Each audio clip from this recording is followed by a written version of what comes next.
Assalamualaikum warahmatullahi wabarakatuh. Waalaikumsalam warahmatullahi wabarakatuh. Selamat datang kembali Ustadz Taufik Damas di Studio Main TV. Nah, jadi gini Pak Ustadz, saya belum lama ini baca tweet Pak Ustadz tentang kisah tentang sebuah masjid yang disebut dapat julukan kemudian Masjid Diror. Betul. Masjid Diror yang kalau diceritanya Ustadz ini dapat cap buruk karena dipakai untuk kepentingan politik, memecah belah dan menjelek-jelekan orang lain. Betul.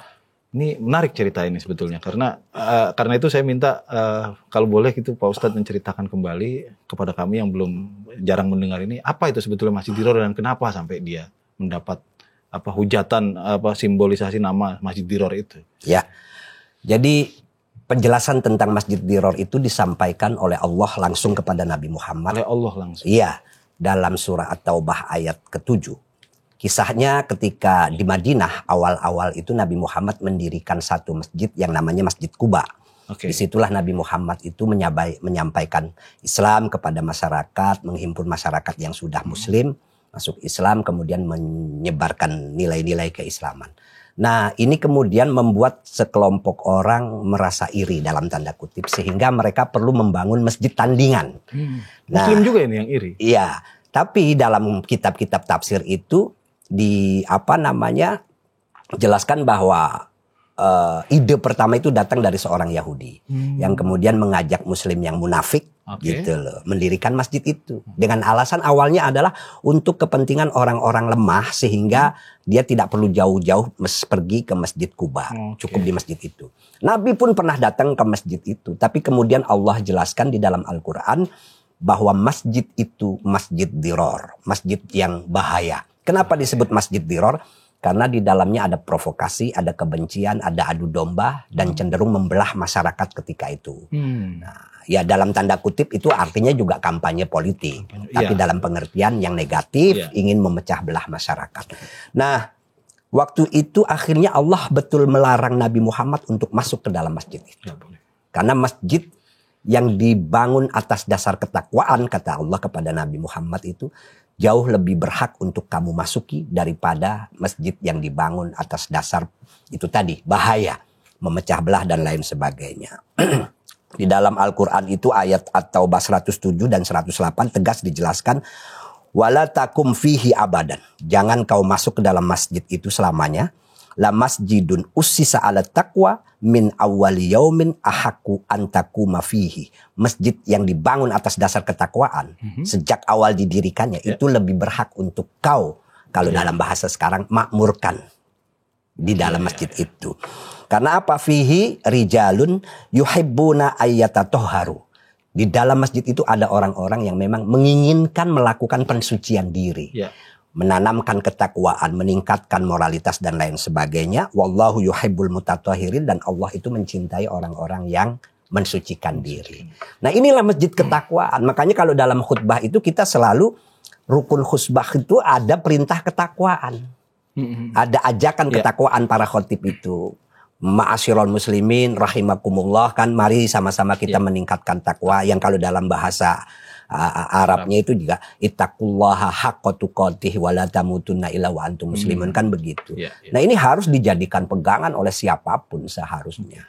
Ustadz, itu tadi dibilang jangan masuk lagi ke Masjid Diror itu, jangan sekali-kali, selamanya bahkan tadi dibilang. Kalau kita mau masuk untuk beribadah, istilahnya misalnya sekarang ada Masjid Diror terus kita mau masuk untuk beribadah gimana? Kalau sekarang ini saya secara pribadi tidak berani mengatakan oh itu Masjid Diror gitu loh. Tidak berani, karena bagi saya yang bisa mencap bahwa itu masjid Diror itu hanya Allah. Nabi Muhammad pun nggak tahu karena datangnya dari Allah langsung. Wahai Nabi, jangan kau masuk masjid itu Masjid Diror gitu. Nah, tapi apakah ada masjid yang seperti Masjid Diror? Mungkin ada. Jadi kita harus lihat kalau masjid itu dipakai untuk kampanye politik, kemudian isi khutbah atau ceramahnya juga untuk mengajak orang katakanlah memilih calon tertentu atau bahkan menggunakan kalimat-kalimat yang sering kita istilahkan dengan fitnah, caci maki, kebencian. Nah itu berarti ciri-cirinya hampir sama dengan ciri-ciri Masjid Diror. Nah kalau di dalam kitab tafsir Al-Qurtubi, memang kalau dia bilang kalau ada masjid seperti itu kita tidak boleh sholat di dalamnya. Tidak boleh sholat di dalam. Ya tapi kita kan kadang-kadang kalau murni untuk sholat, katakan pas waktu zuhur masuk kan di situ biasanya tidak ada khutbah, Ya, tidak mana ada tahu kita ceramah. kan Kita gitu kan ya. nggak tahu, ya sholat aja Oke. gitu. Masuk. Tapi kalau tadi dalam secara spesifik disebut tentang Masjid Diror itu memang tidak dibolehkan berarti. Betul, artinya begini, siapapun yang punya kewenangan mengurus masjid, hindarkan Ya. masjid itu memiliki ciri-ciri seperti Masjid Diror. Ya. Harus itu, karena Jauhkan apalagi dari kita ciri-ciri. apalagi kita menyadari ya bahwa masjid itu sumber moralitas masyarakat. Jadi seharusnya setiap orang itu yang masuk ke dalam masjid, pertama niatnya untuk mensucikan diri, yang kedua begitu keluar, kalaupun ada ceramah dia dengar, ada khutbah dia dengar, itu keluar dia mendapatkan siraman rohani yang memperkuat ketakwaan dan juga memperkuat moralitas kita. Jangan malah di tempat-tempat ibadah dijadikan tempat di mana orang menyampaikan hal-hal yang membuat masyarakat terpecah belah, saling benci dan lain sebagainya. Dan saya rasa ini bukan cuma tempat ibadah Islam, tempat ibadah yang lain pun harus menghindarkan diri dari hal-hal semacam itu.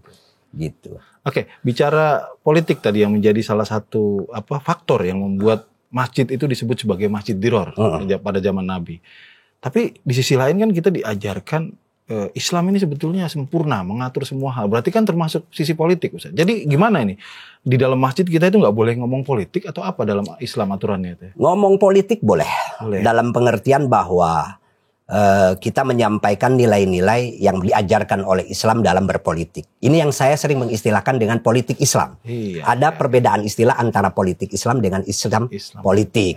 Kalau politik Islam itu kan mengajarkan masyarakat, terutama tokoh-tokoh politik untuk jujur, untuk adil, berintegritas, kemudian juga memiliki tanggung jawab terhadap masyarakat dan memiliki tanggung jawab untuk menciptakan keadilan sosial bagi seluruh masyarakat. Nah, menyampaikan ini namanya kan high politik, boleh.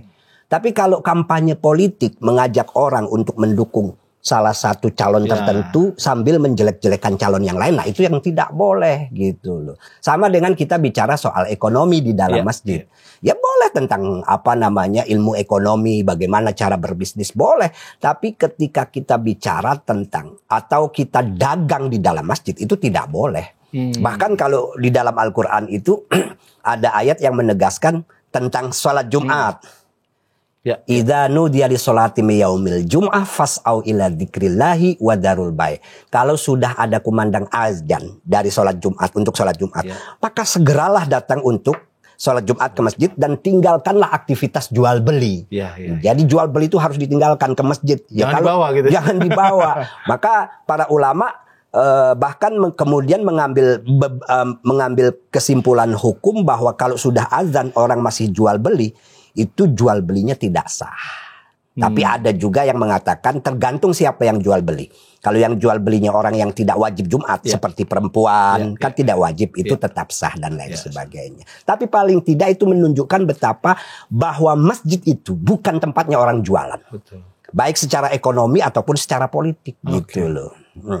Politiknya jadi bukan transaksional. Bukan gitu, politik yang mengajak orang untuk mendukung satu kelompok. Tapi kalau high politik itu boleh ngomong. Karena ayat Al-Quran yang mengajarkan kita tentang nilai-nilai politik juga ada. Yang ayat potongannya begini. Wa idza hakamtum bainan nasi antahkumu bil adl.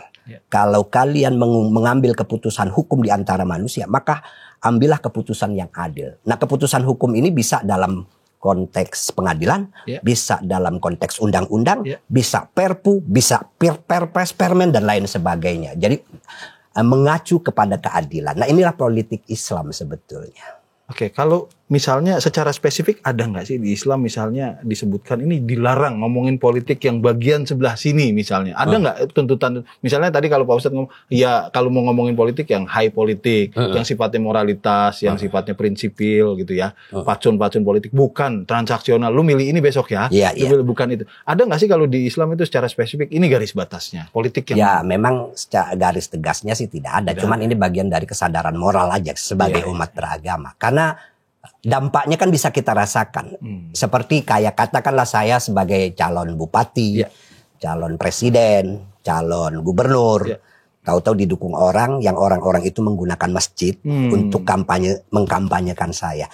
Nah, padahal di dalam masjid itu orang banyak sekali, bahkan semua orang datang ke masjid tujuan utamanya kan untuk ibadah. bukan untuk mendengarkan orasi politik atau kampanye politik gitu loh. Nah, artinya apa? Yang datang itu belum tentu lo setuju sama saya. Bisa jadi ketika mereka datang akhirnya kesel kan, sebel. Orang mau ibadah tahu-tahu dengerin kampanye politik. Entoh dia belum tentu mendukung saya kan begitu. Jadi kesel. Kalau yang mendukung saya mungkin seneng-seneng aja. Kadang-kadang subjektivitas gitu loh. Kalau kampanyenya untuk yang dia dukung dia seneng. Tapi kalau kampanye untuk orang yang tidak dia dukung dia sebel. Nah, lebih baik dan memang ini seharusnya jangan gunakan tempat ibadah untuk kepentingan politik praktis. Oke. Ada nggak sih Ustadz ancamannya kalau tadi Allah itu langsung memberi label masjid diror kepada masjid yang disalahgunakan itu? Tapi dia memberi ancaman spesifik gak sih? Orang yang memperlakukan masjid kayak gini nanti akan kena apa gitu misalnya? Nggak ada kalau ancaman itu. Tapi ini berupa penekanan moralitas. Maka ada dua istilah yang bertentangan. Satu masjid disebut masjid diror. Karena artinya masjid bahaya. Karena di dalamnya itu ada kampanye politik, provokasi, kebencian. Dan ada masjid ussisa ala taqwa. Jadi masjid yang dibangun atas dasar ketakwaan yang bertentangan dengan masjid diror itu. Artinya ya masjid yang benar ya masjid yang dibangun atas dasar ketakwaan. Isinya apa? Ya mengajarkan ketakwaan, mengajarkan moralitas. Kalau dalam konteks kekinian ya mengajarkan ilmu-ilmu keagamaan dari fikihnya, tafsirnya, akhlaknya dan lain sebagainya. Sehingga masyarakat itu betul-betul mengerti soal-soal keagamaan. Ustadz, ini berangkat dari pengalaman pribadi. Tadi Ustadz kan bilang bahwa sebutan masjid diror itu datang langsung dari Allah. Makanya Ustadz bilang, saya nggak berani kalau harus ditanya, ada nggak sekarang masjid diror? Itu bukan wewenang Pak Ustadz. Tapi Ustadz bilang, kalau yang ciri-cirinya seperti masjid diror, ada. Mungkin ada. Mungkin ada. Saya sendiri pernah merasakan, ini menurut Ustadz gimana tanggapan? Saya sendiri pernah merasakan beberapa kali bahkan sholat Jumat, yang khotbahnya menurut saya sudah... pertama menjelekkan figur politik tertentu, terlepas saya setuju atau enggak terhadap figur itu ya, secara kasar dan terang-terangan gitulah ya, sudah dalam taraf fitnah sampai saya keluar dari masjid itu dan mencari masjid lain. Gitu. Karena saya tidak merasa nyaman. Ini bukan yang saya cari ketika datang. Gitu. Nah, Ustadz itu tanggapannya terhadap sikap saya bagaimana? Juga tanggapan Ustadz terhadap bagaimana masjid yang diperlakukan seperti itu? Apakah itu yang disebut sebagai ciri-ciri masjid yang mendekati ciri-ciri masjid diror gitu? Betul. Pertama, apa yang Anda lakukan itu sudah benar. Saya kalau ditanya orang, sholat Jumat, tahu-tahu khutbahnya itu tidak mengajarkan ketakwaan, tidak bicara tentang moralitas, tapi justru menjelek-jelekan tokoh tertentu, yaitu tokoh politik, kemudian dia mendukung tokoh tertentu yang dia suka. Memang boleh kita tidak meneruskan sholat Jumat, pulang aja. Pulang, kalau memang sempat cari masjid lain, cari. Tapi kalau nggak sempat ya sholat di rumah, sholat zuhur. Apakah berdosa? Enggak, yang dosa itu khotibnya itu. Khotibnya justru yang berdosa. Yang berdosa itu khotibnya. Kenapa mimbar Jumat? Yang harusnya tempat di mana pesan-pesan ketakwaan itu disampaikan kok dipakai untuk kepentingan politik praktis gitu. Tadi kan saya sudah mengutip pendapat Imam Qurtubi tentang masjid diror. Bahkan beliau mengatakan haram kita sholat di dalam masjid diror itu. Haram. Nah, kalau sekarang ada gak masjid diror? Ya itu tadi, yang ciri-cirinya seperti masjid diror mungkin ada. Filosofi masjid itu kan menyatukan orang. Gini loh, dalam bahasa Arab tuh masjid itu disebut jame'. Jame' itu artinya menyatukan orang. Jadi orang yang masuk ke dalam masjid, mau partai apapun, mau dalam konteks pilpres dia milih nomor berapapun, strata ekonomi pendidikannya apapun, menyatu dalam masjid menjadi jamaah yang satu. Maka ini harus dirawat. Persaudaraan dan persatuan itu harus dirawat. Jangan kemudian ketika orang ngumpul malah dibelah dengan kampanye politik, kan begitu. Nah, ini kan filosofi masjid. Dan itu bahaya sekali kalau masjid dipakai sebagai tempat kampanye politik praktis, mendukung kelompok tertentu atau calon tertentu sambil menjelek-jelekan kelompok lain. Nah, ini menjadi tanggung jawab kita bersama. Nah, Ustadz, berarti bisa dikatakan harusnya, Ustadz tadi bilang, bisa nggak saya menyimpulkan begini, harusnya masjid itu justru menjadi tempat penyembuhan ketika terjadi pembelahan dalam masyarakat. Masuk masjid itu lupa semuanya. Betul, jadi gitu ya? pemersatu.